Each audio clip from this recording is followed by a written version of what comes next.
The evening air in my apartment always held a particular stillness, a quiet hum from the server rack in the corner that usually felt like a comforting presence. It was a sound I had grown accustomed to, a gentle mechanical breath in the background of my digital life. Most nights, I would be deep into a new project, lines of code flowing across my multiple monitors, the world outside fading into irrelevance. But this night, something felt different. A subtle shift in that familiar rhythm, a faint dissonance I could not immediately place. I remember it vividly. I was reviewing some system logs, a routine check after deploying a significant update to my personal cloud storage solution. It was a robust system, built from the ground up with security as its absolute foundation. I prided myself on its resilience, its layers of encryption, its seemingly impenetrable firewalls. Yet, as my eyes scanned the endless scroll of entries, a peculiar anomaly flickered into view. A series of access attempts, not just any attempts, mind you, but highly sophisticated, carefully orchestrated probes. They were not brute force attacks, those clumsy, repetitive bludgeons that most automated scripts would employ. No, these were surgical, precise, almost artistic in their execution. My heart gave a little lurch, a sensation that was both surprise and an unwelcome jolt of adrenaline. For a moment, I dismissed it. Perhaps a new vulnerability scanner had caught my network by chance, a random sweep across the internet. But as I dug deeper, the pattern became unmistakably clear. This was targeted. Someone was not just knocking on my digital door. They were meticulously trying to pick the lock, testing each tumbler with expert precision. The initial probes had been subtle, almost imperceptible. A few malformed packets here, a strange ping there, all designed to elicit specific responses without tripping any major alarms. They were like a phantom hand feeling its way around a dark room. Most of my automated defenses had caught these attempts, logged them, and then quietly moved on. That was the beauty of a well-configured intrusion detection system. It identified threats, recorded them, and then continued its vigil. But the sheer persistence, the patient methodical approach, that was what truly set this apart. I leaned back in my chair, the glow from the screens reflecting in my eyes. My mind raced, sifting through years of experience, recalling every network intrusion, every zero-day exploit I had ever encountered or mitigated. This felt different. It felt personal. My home network, the digital fortress I had painstakingly constructed, was under siege. And the attacker was not some script kiddie or a bored teenager. This was someone with serious skills. Someone who understood the nuances of network protocols and operating system vulnerabilities. A cold knot formed in my stomach. This was not just about my data. This was about my professional integrity, my reputation, my very identity as a cybersecurity expert. To be breached, to be outsmarted on my own turf, was an affront I simply could not accept. But more importantly, it was a dangerous precedent. If someone could penetrate my defenses, what about others who were less vigilant, less knowledgeable? I took a deep breath, pushing away the initial surge of anger and frustration. Panic was a luxury I could not afford. Clarity, precision, and an unwavering focus were what I needed now. My fingers hovered over the keyboard, ready to initiate a full-scale forensic investigation. This was not merely about patching a hole. This was about understanding the enemy, their methods, their motives. I needed to turn the tables, to transform myself from the hunted into the hunter. The first step, always, was damage assessment. What exactly had they tried to access? What information had they gained? I pulled up the detailed logs from my firewall, my web server, my internal network appliances.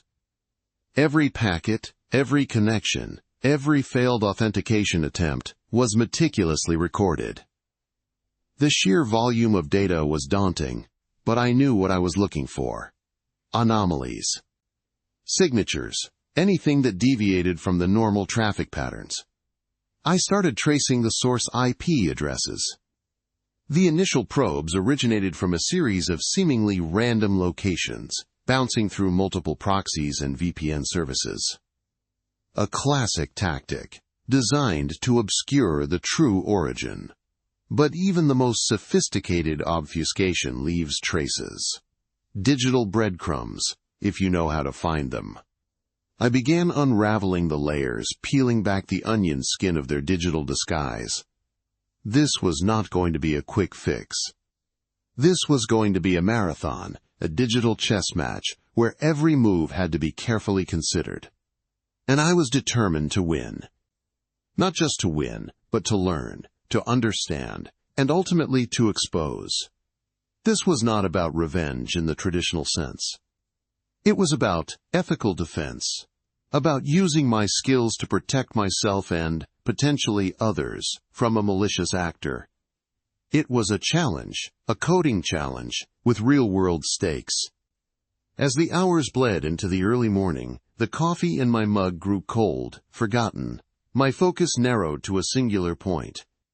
The network topology diagram on one screen, the log analysis tools on another, and my terminal window on a third, a blur of green text, against a black background. I was in my element, a digital detective, piecing together fragments of information, building a picture of the intruder. The hacker, whoever they were, was good. Very good. Their initial reconnaissance had been thorough. They had identified several potential entry points, including a slightly older version of a network service I had running for a legacy project. It was a minor oversight on my part, a known vulnerability that I had intended to patch but had delayed, a small crack in my otherwise solid armor. They had found it. They did not exploit it immediately. Instead, they used it as a pivot point, a tiny foothold, to gain more information about my internal network campaigns. Initially, they were dismissed as sophisticated state-sponsored propaganda, an evolution of tactics we had already begun to counter. But the patterns were too diverse, the targets too disparate, the narratives too perfectly tailored to individual fears and biases. My team, particularly the new Cognitive Security Division 1 had championed, began to compile these seemingly unrelated events. A deepfake video of a CEO making inflammatory remarks, perfectly synced with news cycles, causing a stock market dip before it could be debunked. AI-generated customer service bots, indistinguishable from human agents, collecting sensitive data with uncanny rapport. A series of hyper-realistic audio recordings, mimicking the voices of loved ones, used in elaborate social engineering schemes. The common thread was the flawless execution, the absence of the telltale glitches that usually betrayed synthetic media. This was AI, not just assisting, but actively creating, adapting, and interacting. We christened this emerging threat Project Echo for its ability to reflect and amplify existing societal fissures, to echo our deepest insecurities back at us with chilling precision. It was a weaponization of artificial intelligence in a way that bypassed traditional firewalls and antivirus software. It targeted the human operating system, exploiting trust, emotion, and cognitive biases. The implications were terrifying. If people could no longer trust what they saw or heard online, if the very fabric of shared reality could be manipulated at will, then the foundations of our interconnected society were at risk. The urgency within Aegis Labs escalated. We shifted resources, pulling some of our brightest minds onto Project Echo. Our mission wasn't just to detect these deepfakes or synthetic narratives, but to understand the underlying AI architectures, to predict their evolution, and to develop countermeasures that could outpace them. It was an AI arms race, and we were suddenly on the defensive. I spent countless hours immersed in the data, poring over forensic reports, analyzing the subtle nuances that differentiated a genuine human interaction from an AI simulation. The sophistication was breathtaking.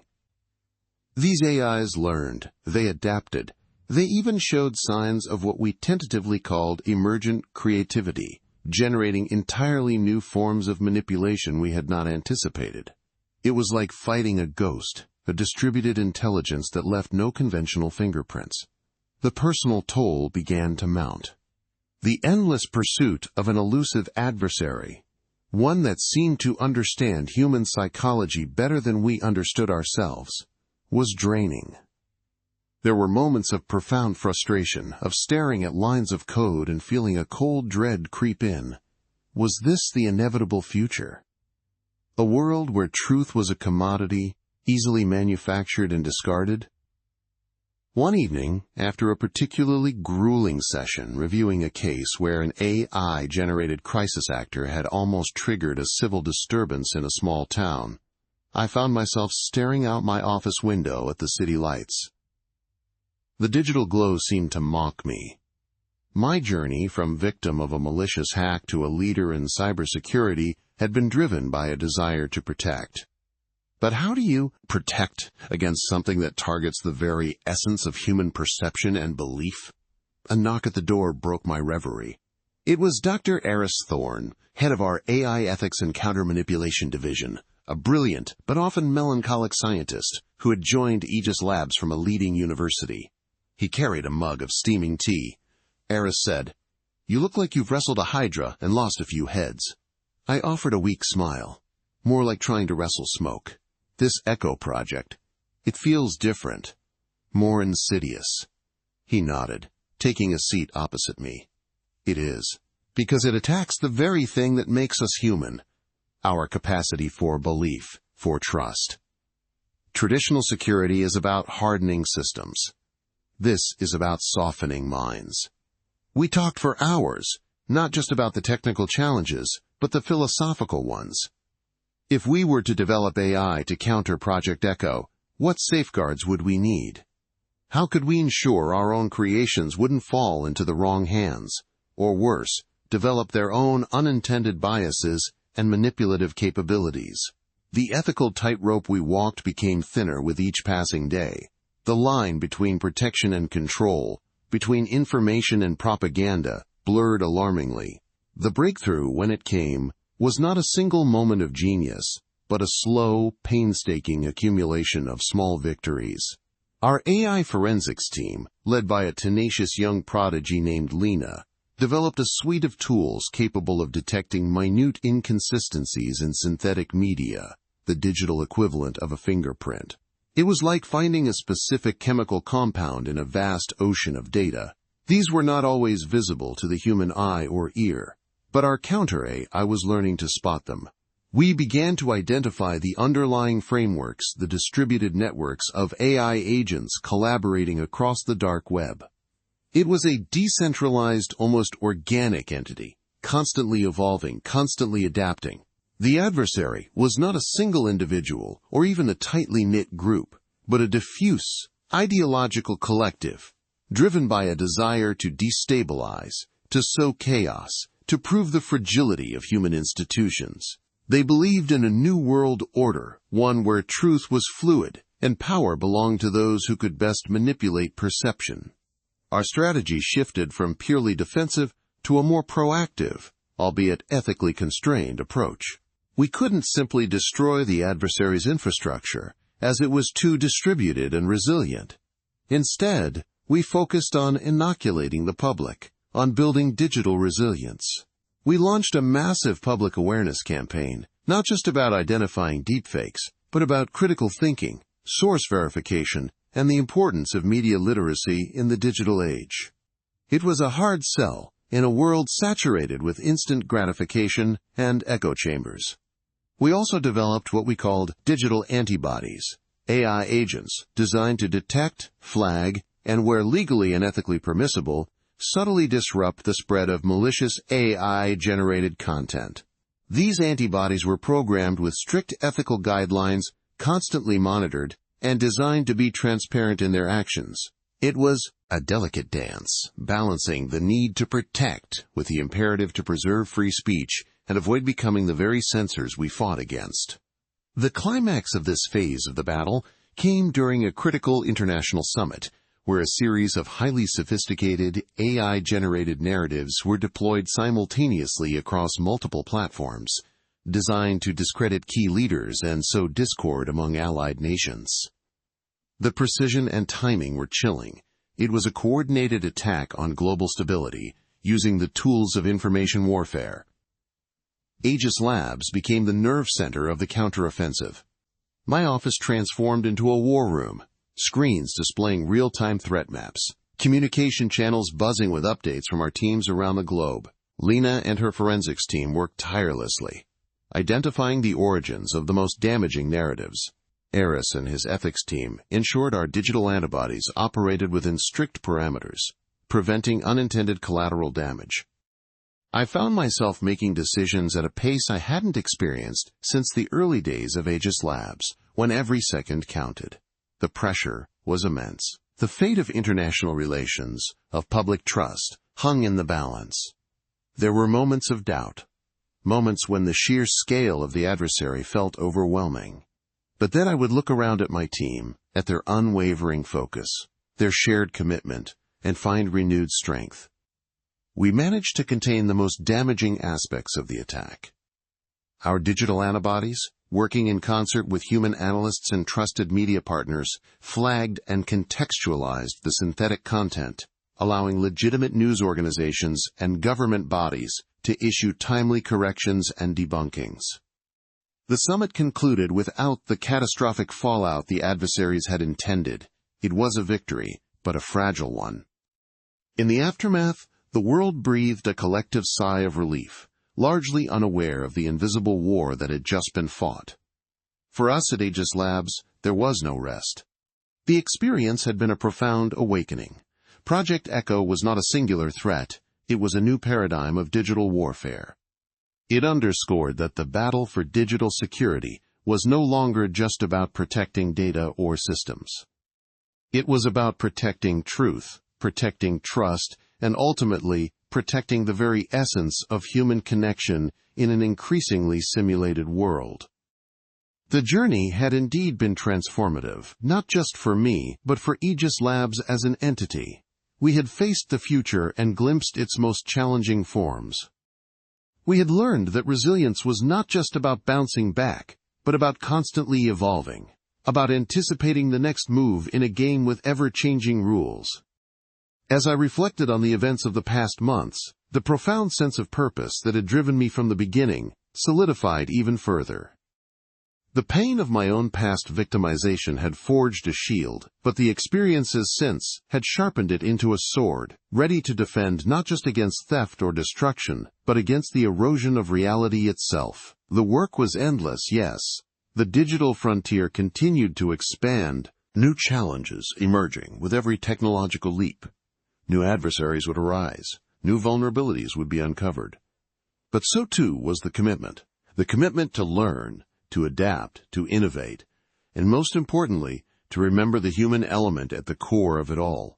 Because in a world increasingly shaped by artificial intelligence, the most precious assets remained human intellect, human vigilance, and the unwavering human spirit to fight for what is real and true. Aegis Labs and I myself stood ready.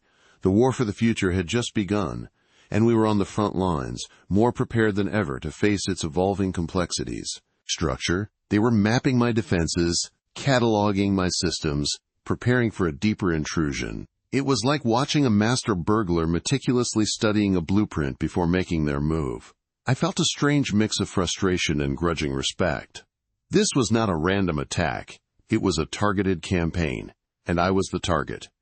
The thought sent a shiver down my spine, but it also ignited a fierce resolve. I was not going to let this slide. My next step was to isolate the compromised service.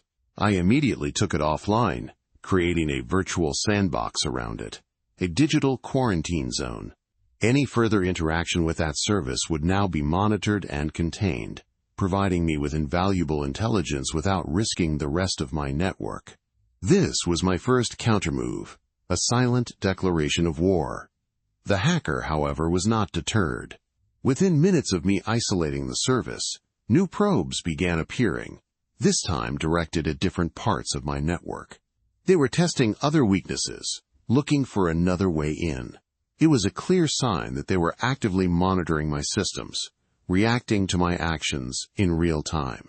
This was not an automated script running on a timer. There was a human being on the other end, actively engaged in this digital dance.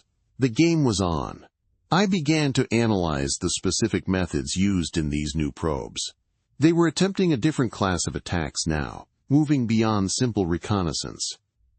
I saw attempts at SQL injection on my local database server, cross-site scripting attempts against my internal web applications, and even some highly specialized buffer overflow exploits targeting specific versions of common network daemons. They were throwing everything they had at me, systematically trying to break through. Each failed attempt generated a wealth of data for me. I was not just blocking them, I was learning from them. Every malformed packet, every rejected connection, every error message was a piece of the puzzle. I started building a profile of my attacker, their toolkit, their preferred methods, their level of expertise. It was like forensic psychology, but applied to the digital realm. I noticed a pattern emerging. Many of the exploits they were attempting had a common thread.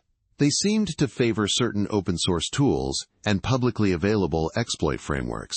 This suggested a certain level of skill, but perhaps not the kind of deep, fundamental understanding of zero-day vulnerability research. They were adept at using existing weapons, but perhaps not at forging new ones. This was a crucial distinction. It meant I was dealing with a highly competent practitioner, but perhaps not an elite, state-sponsored actor. That was a small comfort, but a comfort nonetheless. As I continued my investigation, I realized that the hacker was not just trying to gain access. They were also trying to remain undetected. They were meticulously cleaning their tracks, erasing log entries, and using sophisticated evasion techniques. This made my job harder, but not impossible.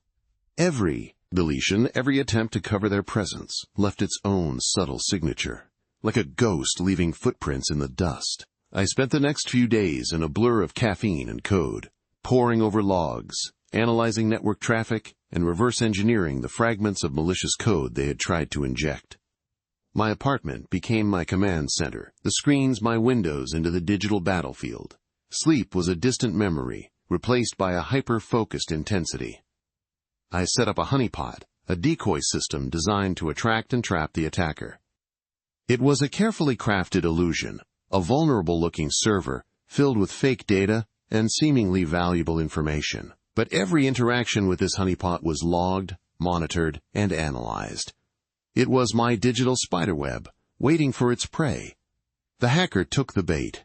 Not immediately, but after a few more days of probing and testing, they finally latched onto the honeypot. It was a delicate dance.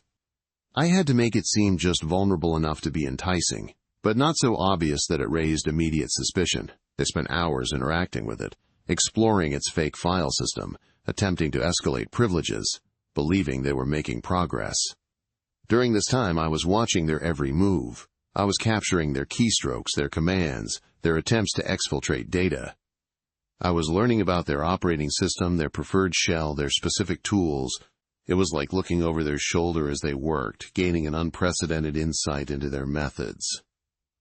What I discovered was both fascinating and disturbing. The hacker was not just targeting me.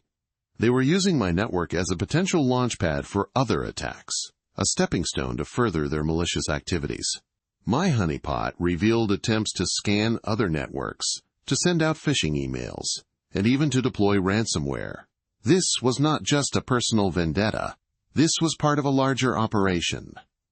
This realization solidified my resolve. I was no longer just protecting myself. I was gathering intelligence that could potentially protect countless others. The ethical imperative became even stronger. I had to stop this person. I began to craft my countermove. It would not be an aggressive attack. No illegal retaliation. My goal was to expose their methods, to render their current toolkit useless, and to force them to reconsider their malicious path. I wanted to disrupt their operation, to shine a light on their activities without crossing any legal or ethical lines.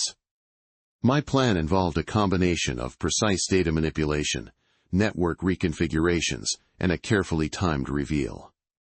I wanted to turn their own tactics against them, using their hunger for information to lead them into a dead end, a digital cul-de-sac from which they could not escape easily.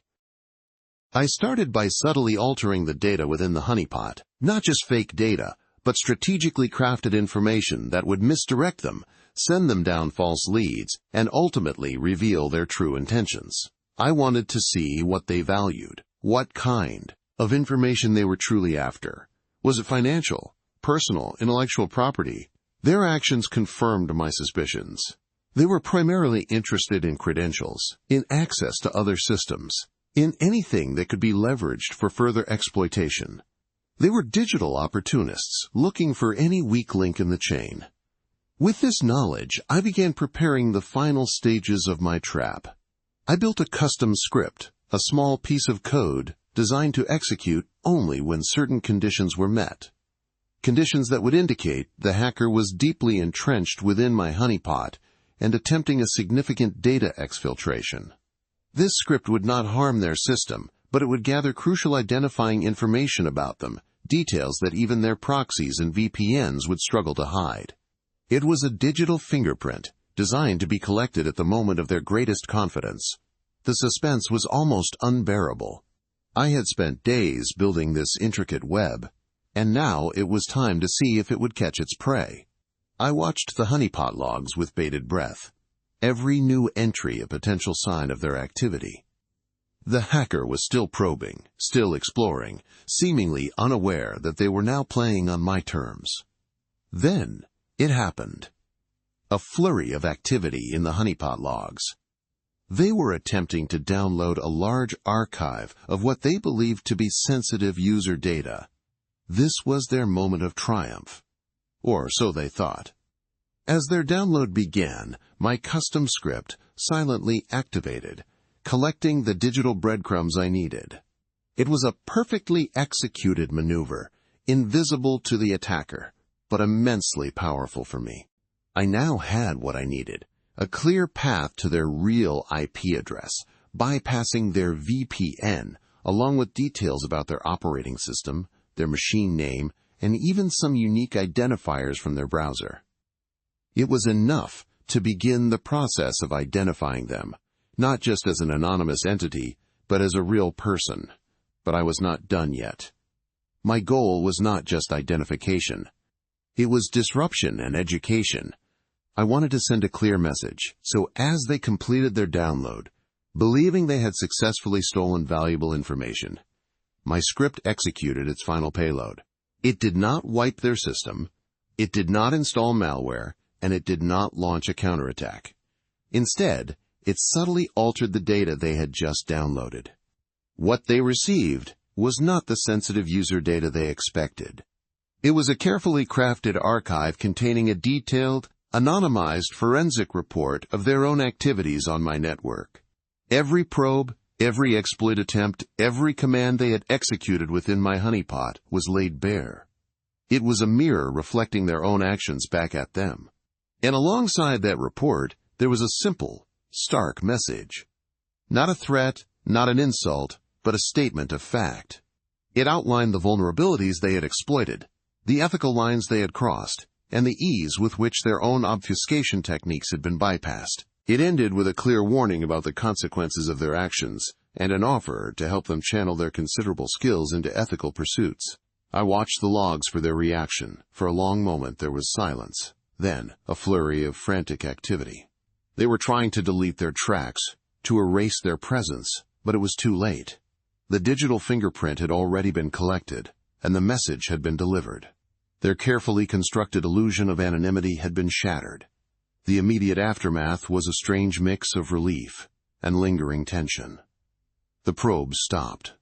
The malicious activity ceased. The digital battlefield went quiet. I had outsmarted them not with aggression, but with intelligence and ethical precision. I had turned their own methods against them, using their hunger for information to deliver a message they could not ignore.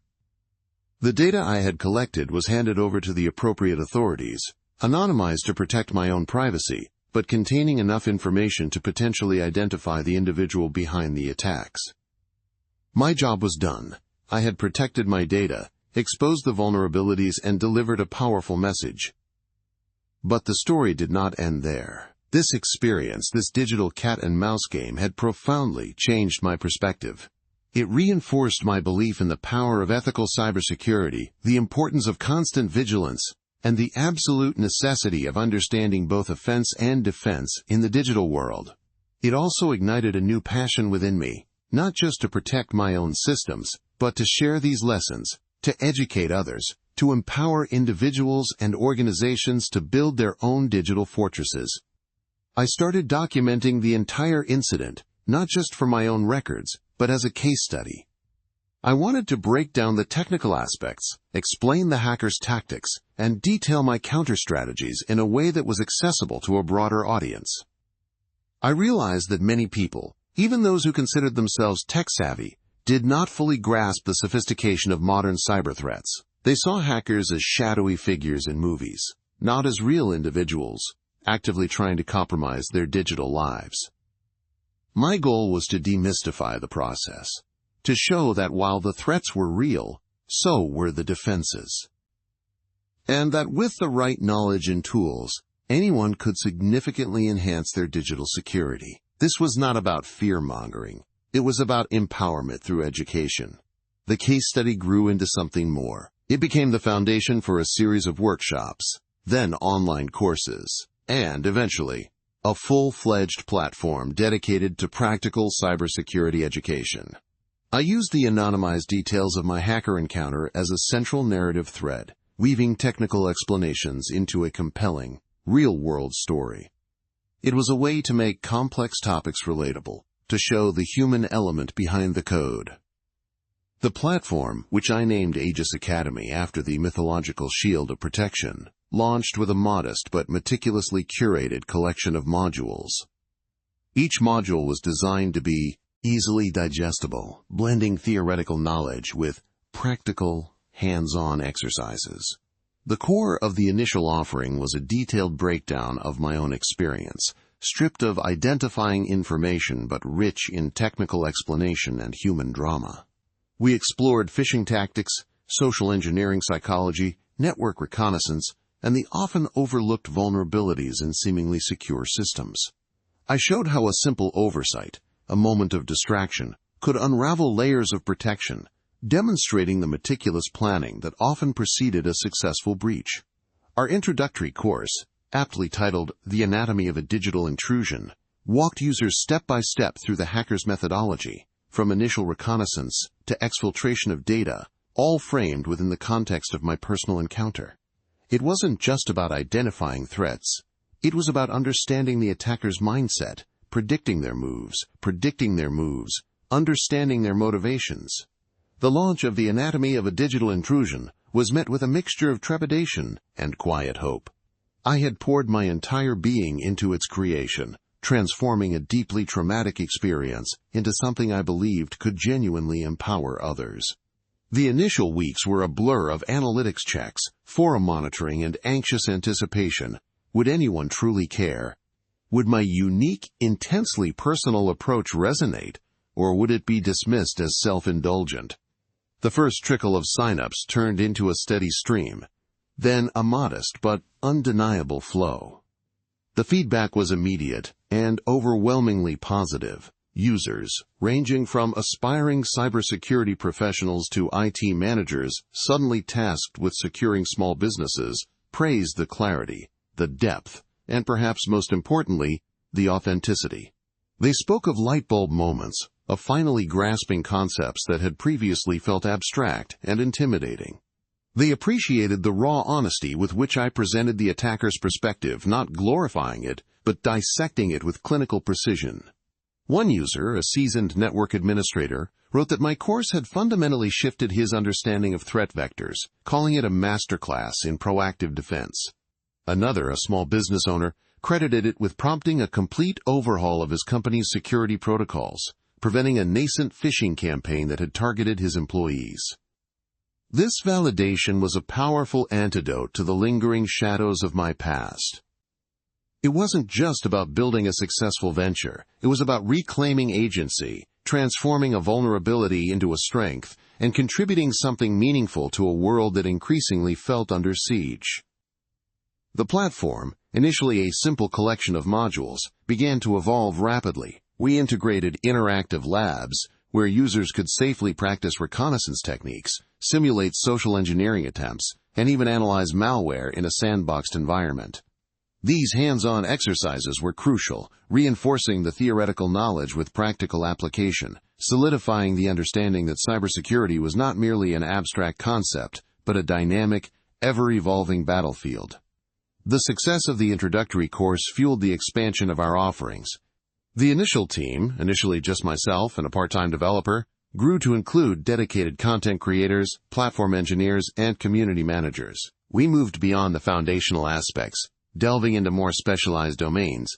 Our next major offering, Advanced Persistent Threats, Unmasking the Invisible Foe, explored the sophisticated tactics of state-sponsored actors and highly organized criminal groups. This module delved into supply chain attacks, zero-day exploits, and the intricate web of intelligence gathering that often underpins these campaigns. It was an ambitious undertaking requiring extensive research and a delicate balance between revealing sensitive information and providing actionable insights without compromising ongoing security efforts. We also developed specialized tracks, secure code practices for developers, incident response and digital forensics, and cloud security architectures. Each course was meticulously crafted, maintaining the same blend of theoretical rigor and practical relevance that had defined our initial success. The philosophy remained consistent, to educate not just on how to defend, but to understand the adversary so completely that their next move became predictable, their vulnerabilities exposed. We weren't just teaching defensive tactics, we were fostering a proactive, offensive mindset for defense. This meant teaching ethical hacking methodologies, not to encourage illicit activity, but to equip defenders with the tools and perspectives of their potential attackers. It was a fine line to walk, a constant balancing act. This expansion brought with it a new set of challenges, primarily ethical in nature. We were disseminating powerful knowledge, insights, into the very mechanisms of digital intrusion. While our intent was unequivocally defensive, the potential for misuse was a constant, gnawing concern. How could we ensure that this knowledge was used only for good? We implemented rigorous vetting processes for certain advanced courses, requiring proof of professional affiliation or a clear statement of intent. We also built a robust community moderation system, encouraging peer review and reporting of suspicious activity or inquiries. Our terms of service were explicit. Any attempt to use the knowledge gained for illegal or unethical purposes would result in immediate account termination and, where appropriate, reporting to relevant authorities. These safeguards, while necessary, were imperfect. The Internet, by its very nature, resisted absolute control. I often found myself wrestling with the moral implications of our work. Was I, in my quest to empower defenders, inadvertently arming potential attackers? The question haunted my quieter moments. I discussed it at length with my growing team, fostering an environment of open debate and ethical introspection. We collectively decided that the benefits of widespread education outweighed the risks, provided we maintained vigilance and continually refined our vetting and monitoring processes. The alternative, keeping this knowledge locked away, only served to benefit those who already possessed it, leaving the vast majority vulnerable. Our mission, we reaffirmed, was to level the playing field. As the platform grew in prominence, so too did the attention it attracted. Not all of it was positive. There were the expected criticisms from purists who believed such knowledge should be restricted to certified professionals, and the occasional malicious attempts to probe our own systems, likely from individuals testing their skills or simply trying to disrupt our operations. These attempts, while a nuisance, served as constant reminders of the very threats we sought to mitigate. They also became invaluable learning opportunities, allowing us to harden our defenses and incorporate real-world examples into our curriculum. Beyond the external pressures, there was a more subtle, internal shift within me. The process of constantly dissecting vulnerabilities, of perpetually thinking like an attacker, began to permeate every aspect of my life. I found myself instinctively scanning QR codes for suspicious redirects, scrutinizing email headers with a forensic eye, and mentally mapping the potential attack surface of every new device or service I encountered. It was a double-edged sword. Heightened awareness, yes, but also a persistent, low-grade paranoia. The digital world, once a realm of boundless possibility, now felt like a minefield I was constantly navigating, even in my personal life. The success of the company, which we eventually rebranded as Aegis Labs, after the mythical shield of protection, also brought a new kind of personal exposure. While I still maintained a degree of anonymity, my name and my story became increasingly associated with the platform. I started receiving invitations to speak at conferences, to consult for major corporations, and even to advise government agencies on cybersecurity policy. These opportunities were flattering and validating, yet they also intensified the feeling of being in the spotlight, a position I had never sought, and one that felt inherently risky given my past. The ghost of that original intrusion, though transformed into a catalyst for my current work, never entirely vanished. It remained a quiet hum beneath the surface, a constant reminder of the fragility of digital security and the ever-present threat. Our growth trajectory continued upwards. Aegis Labs became a recognized name in cybersecurity education, a trusted resource for individuals and organizations alike. We expanded our offerings to include tailored corporate training programs, live workshops, and even a certification pathway for aspiring security analysts. The team swelled to over 50 dedicated professionals, a diverse group of ethical hackers, educators, and visionaries, all united by a shared passion for making the digital world safer. We invested heavily in research and development, constantly updating our course material to reflect the latest threats and vulnerabilities. The arms race between attackers and defenders was relentless, and our commitment was to always stay one step ahead or at least keep pace. The ultimate vision for Aegis Labs extended beyond mere education. We began exploring the development of proprietary tools, open-source projects, designed to empower smaller organizations and individuals who lacked the resources for enterprise-level security solutions. A free, easy-to-use phishing simulation tool, a network vulnerability scanner, and a secure communication platform were among the projects in our pipeline. We aimed to democratize cybersecurity, to make robust protection accessible to everyone, regardless of their budget or technical expertise. It was an ambitious goal, but one that resonated deeply with our core mission. Despite the triumphs, the hard work, and the palpable sense of purpose, there were moments of profound exhaustion.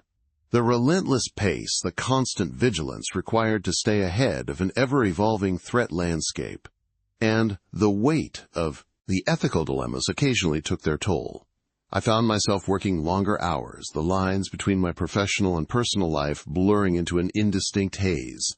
Sleep often brought restless dreams, a jumble of code, network diagrams, and the phantom sensation of a system being breached. Yet each morning, the emails from grateful users, the success stories shared in our forums, and the tangible impact of our work provided the renewed energy and conviction to continue. The journey from victim to educator, from a state of profound vulnerability to one of empowering others, had been transformative. It was a testament to human resilience, to the capacity to find purpose in pain. But it was also a stark reminder that the battle for digital security was far from over. It was an ongoing war, fought not just with technology, but with intellect, vigilance, and a deep understanding of the human element. And as I looked out at the ever-expanding digital frontier, I knew that Aegis Labs and I myself would be on the front lines, continuously adapting, continuously learning, and continuously fighting to protect what was increasingly precious in our interconnected world. The future promised new challenges, new adversaries, and new vulnerabilities to uncover and mitigate. The work was endless, but so too was the commitment. The future, as predicted, arrived not with a bang, but with a whisper, an insidious hum beneath the surface of the interconnected world. Aegis Labs continued its relentless march, expanding its reach, deepening its expertise.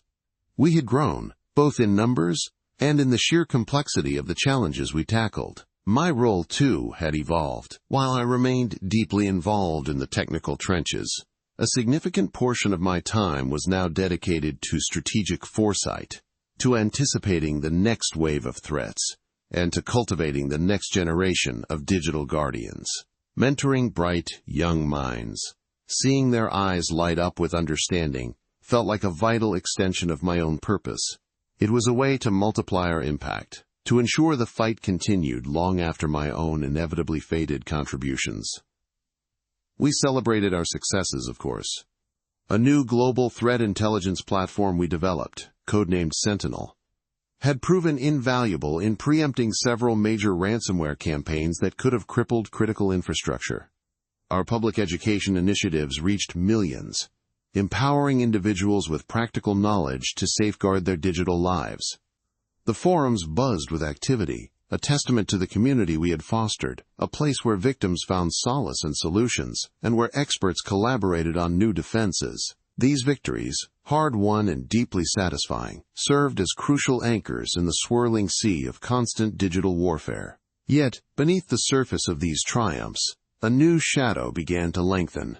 It wasn't a familiar malware strain, nor a sophisticated phishing kit. It was something far more subtle, more pervasive, something that targeted not just systems, but minds.